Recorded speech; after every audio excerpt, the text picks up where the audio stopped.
Hi, so today we're going to talk about time stealers.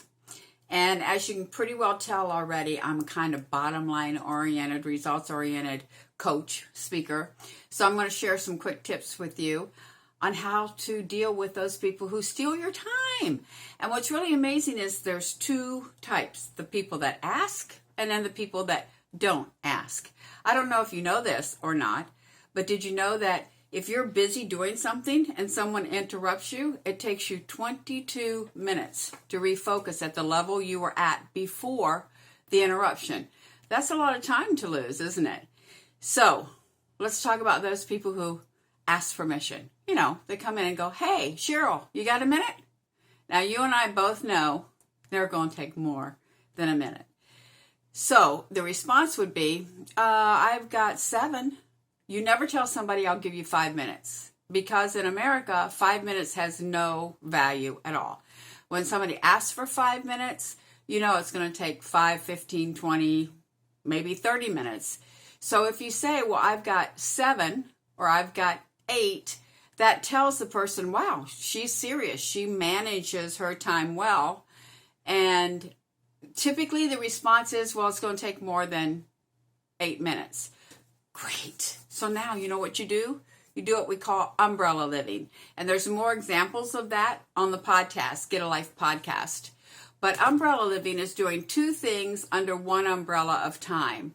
So for example, I would say that person, well, I don't have any time right now, but before my meeting, I will set time aside for you. Or why not do lunch? So now you're doing lunch and you're also having the meeting.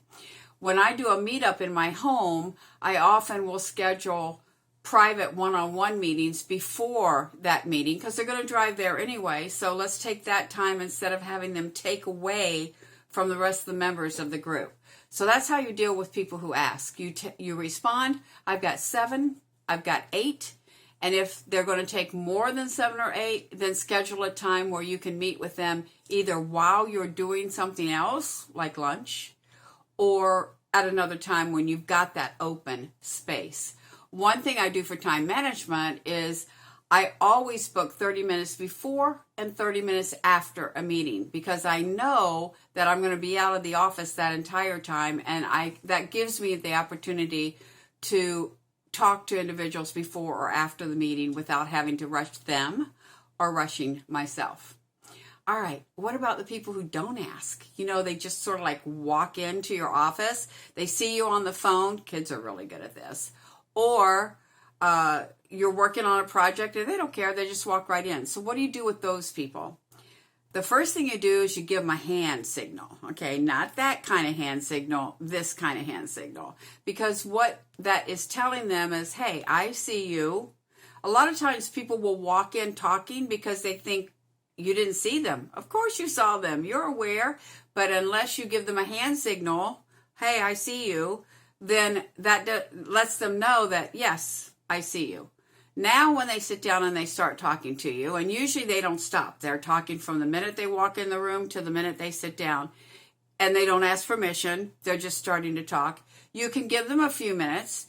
And if you feel like you've got other things to do and you don't have the time for them, you can simply look at your watch.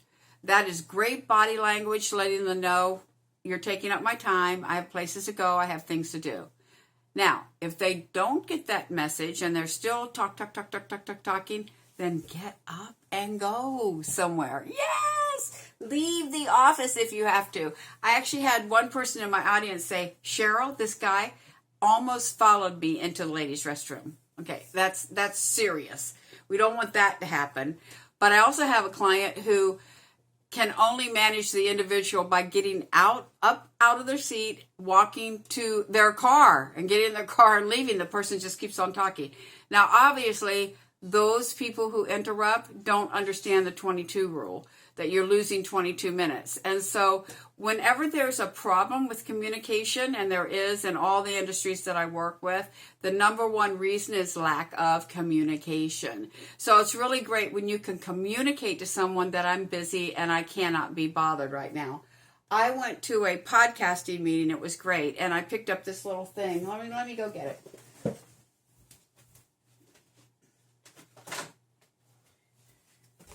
Here you go. You can't read it backwards, but it says recording in progress. And so when I put that on my office, it lets people know, don't bother me, don't open the door, don't bother me, I'm busy.